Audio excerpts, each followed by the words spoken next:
33 الحمدللہ اور 34 اللہ اکبر، یا 33 اللہ اکبر 34 لا الہ الا اللہ وحدہ، کل 100 دانے تسبیح ثابت ہیں۔ ان بوریوں کی کیا ضرورت ہے؟ مومن مسلمان ذرا فارغ وقت دیکھتا ہے تو اپنے وقت کو سبحان اللہ، الحمدللہ، اللہ اکبر، لا الہ الا اللہ میں صرف کر لیتا ہے۔ یہ بھی عبادت۔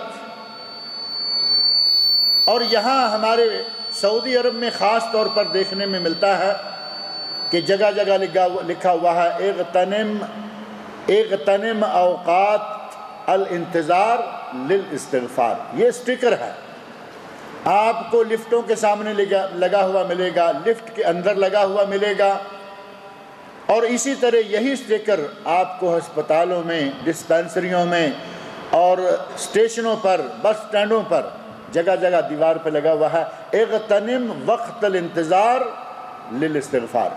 آپ کو رکنا تو ہے، آپ کے سامنے 5 لوگ ہیں، ان 5 لوگوں کی باری کے بعد چھٹی آئے گی، اب ان 5 کو گالیاں دینے، ان کو کوسنے کی بجائے سبحان اللہ، الحمدللہ، اللہ اکبر کچھ ذکر کرتے رہیں۔ بندہ مومن نفلی نماز سے فارغ ہو، نفلی روزہ ہے، نفلی روزے سے فارغ ہو، ذکر و اذکار ہے، اور بندہ ان چیزوں سے فارغ ہو، اگر آرام سے کہیں اچھی جگہ بیٹھا ہوا ہے، زبانی قرآن زیادہ یاد نہیں، قرآن کھول لیتا ہے۔ قرآن کھول لیا۔ سنن ترمذی، نبی اکرم صلی اللہ علیہ وسلم ارشاد فرماتے ہیں کہ ایک حرف اگر قرآن کا پڑھا تو اللہ اس کو 10 نیکیاں عطا فرمائے گا۔ ارشاد فرمایا وَلَا أَقُولُ أَلِف لام میم حرف، میں یہ نہیں کہتا کہ الف لام میم ایک حرف ہے، بل الف حرف و لام حرف و میم حرف۔ الف الگ حرف ہے، لام الگ حرف ہے، میم الگ حرف ہے۔ معنی کیا ہوا؟ الف لام میم کہنے سے 30 نیکیاں۔ اندازہ کرو اگر کوئی 1 صفحہ، 2 صفحے، 10 صفحے بیٹھ کر پڑھ لے، 10 15 20 منٹ، آدھا گھنٹہ، تو نیکیوں کا ڈھیر لگ جائے۔ اللہ رب العزت نے ہمارے لیے قدم قدم پر عبادت، قدم قدم پر نیکیاں جمع کرنے کے مواقع بنائے ہیں۔ اگر کسی کو غلط کام کرتے ہوئے دیکھیں، بڑے پیار سے اس کو روکیں۔ یہ امر بالمعروف اور نہی عن المنکر، اس کا فریضہ ادا ہو جائے گا، جو کہ فریضہ، فرض کفایہ۔ اور آپ جانتے ہیں کہ فرض کفایہ کی ادائیگی بہت ہی بڑا ثواب، اور کام بہت بڑا نہیں۔ کسی کو سگریٹ پینے والے کو دیکھا، سگریٹ نہیں پی رہا۔ کبھی کبھی ایسا ہوتا ہے کہ آپ اپنے آفس میں بیٹھے ہوئے ہیں، آدمی آفس میں قدم رکھے پورا آفس بدبو سے بھر جاتا ہے، اور پتہ چل جاتا ہے کہ یہ کوئی بڑا پرانا سگریٹ کا رسیا، سگریٹ شاید یہ بجھنے نہیں دیتا ہوگا۔ قدم رکھا دفتر میں بدبو آنا شروع ہو گئی۔ اسے پیار سے سمجھائیے، بھائی آپ کے آنے کی خبر ہمیں دروازے سے مل گئی تھی کہ آپ کس چیز کے عادی ہیں، اور کہ آپ یہ چاہتے ہیں کہ آپ سے فرشتے بھی نفرت کریں۔ نبی صلی اللہ علیہ وسلم ارشاد فرماتے ہیں مسجد میں داخل ہو تو لہسن پیاز کھا کے نہ آؤ، کیونکہ لہسن پیاز کھانے کے نتیجہ میں منہ سے بدبو آئے گی۔ فَإِنَّ الْمَلَائِكَةَ تَتَأَذَّى مِمَّا يَتَأَذَّى مِنْهُ الْإِنسَانُ مِنْهُ بنی آدم،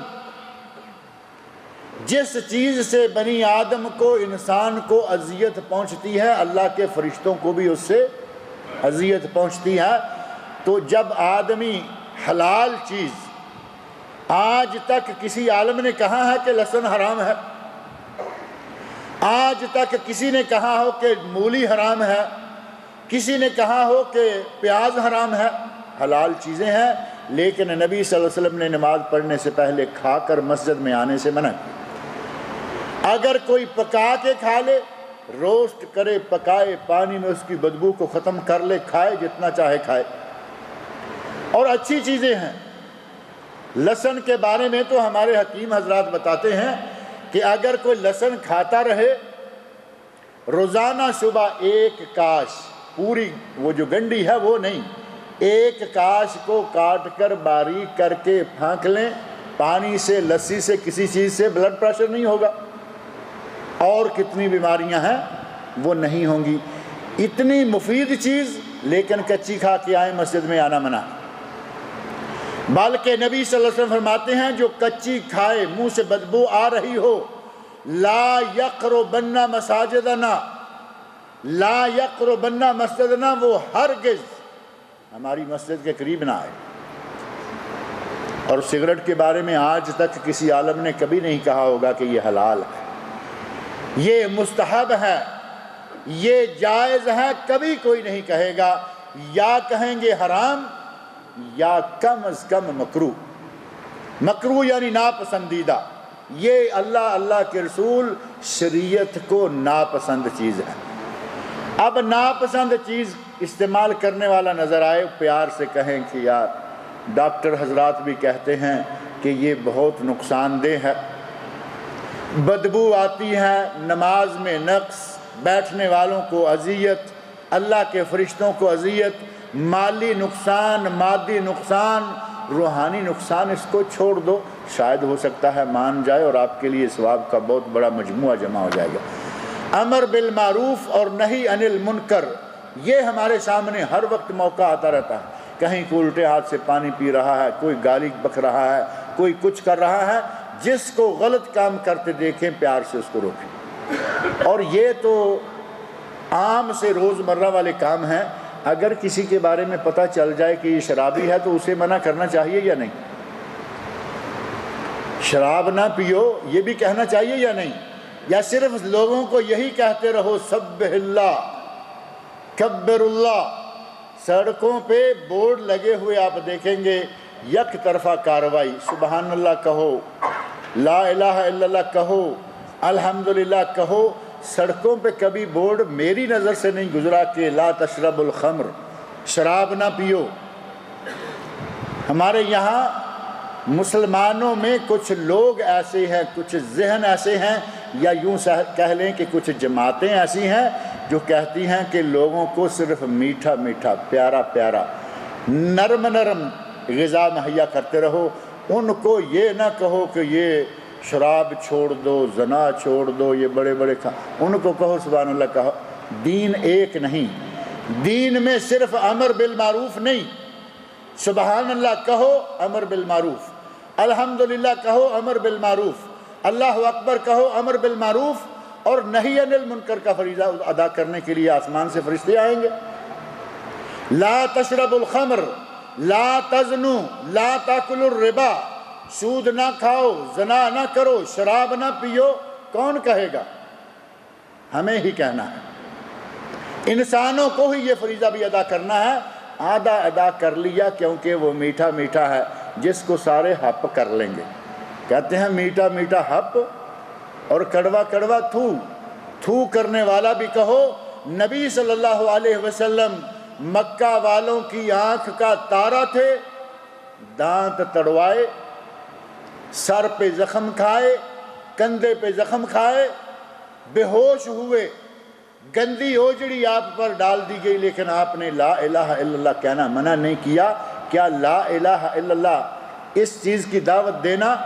نبی صلی اللہ علیہ وسلم اگر صرف اتنا کہنا چھوڑ دیتے پھر دوبارہ لوگوں کی آنکھوں کا تارا بن جاتا۔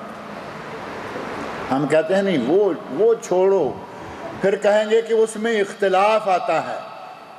میرے بھائی، کسی حرام کو حرام کہنے سے، کسی کبیرہ گناہ کو کبیرہ گناہ کہنے سے اختلاف کہاں سے آئے گا؟ تَأْمُرُونَ بِالْمَعْرُوفِ وَتَنْهَوْنَ عَنِ الْمُنْكَرِ، قرآن نے دونوں چیزیں بتائیں۔ نبی صلی اللہ علیہ وسلم نے فرمایا لَا تَأْمُرُنَّ بِالْمَعْرُوفِ وَلَا تَنْهَوْنَ عَنِ الْمُنْكَرِ، دونوں کام کرو ورنہ سارے کے سارے عذاب میں مبتلا کر دیے جاؤ گے۔ پھر تم دعائیں مانگو گے، تمہاری دعائیں قبول نہیں ہوں گی۔ آج کل یہی تو ہو رہا ہے، مسلمان دعائیں مانگتے ہیں یا اللہ فلاں ملک سے ہماری جان چھوڑا، نہیں چھوٹ رہی، کیونکہ ہم نے اللہ کی ماننا چھوڑ دیا۔ آیت قرآن کریم کی پڑھی گئی ہے، یا ایھا الذین آمنوا ان تنصروا اللہ ینصرکم، اے ایمان والو اگر تم اللہ کی مدد کرو گے، اللہ کے دین کی مدد کرو گے تو وہ تمہاری مدد کرے گا۔ وَيُثَبِّتْ أَقْدَامَكُمْ، اور وہ تمہارے قدموں کو ثابت رکھے گا، تمہیں ثابت قدم رکھے گا۔ اور ان عبادات کے علاوہ جو روزمرہ کی ہماری عبادت ہیں، نماز ہے، نفلی نماز، نفلی روزہ، ذکر و اذکار، تلاوت قرآن، امر بالمعروف، نہی عن المنکر، ان کے ساتھ ساتھ ایک عبادت ہے جس کو بطور خاص آج زیادہ وقت دیا جانا چاہیے تھا، اور وہ عبادت ہے مال، اللہ کی راہ میں مال خرچ کرنا۔ اور مال اتنی پیاری چیز ہے، بڑے تو بڑے، چھوٹے بچے کا بھی ہاتھ سے نکالنے کو جی نہیں چاہتا۔ سال ڈیڑھ سال بدھ کے دن میں وہاں درس میں ذکر کر رہا تھا، سال ڈیڑھ سال کا بچہ کیا ہوتا ہے؟ بڑے آدمی کو معلوم ہے کہ بیمار ہو جاؤں گا، دوا دارو کے کام پیسہ آئے گا، سنبھال کے رکھ لو، کہیں سفر پہ جانا ہوگا، یہ پیسہ کام آئے گا، جیب میں رکھ لو، فلاں کام آئے گا۔ ڈیڑھ سال کے بچے کو کیا معلوم ہے کہ بیمار ہوں گا، سفر میں جاؤں گا؟ کوئی پتہ نہیں۔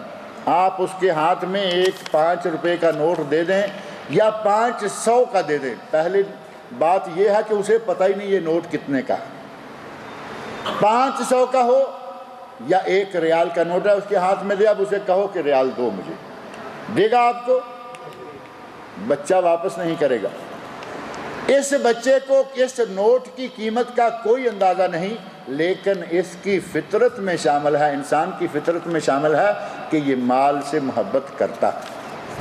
اللہ رب العزت نے فرمایا لا تلہکم اموالکم ولا اولادکم عن ذکر اللہ، اے لوگو تمہیں یہ مال اور تمہاری یہ اولاد اللہ کے ذکر سے کہیں غافل نہ کر دے۔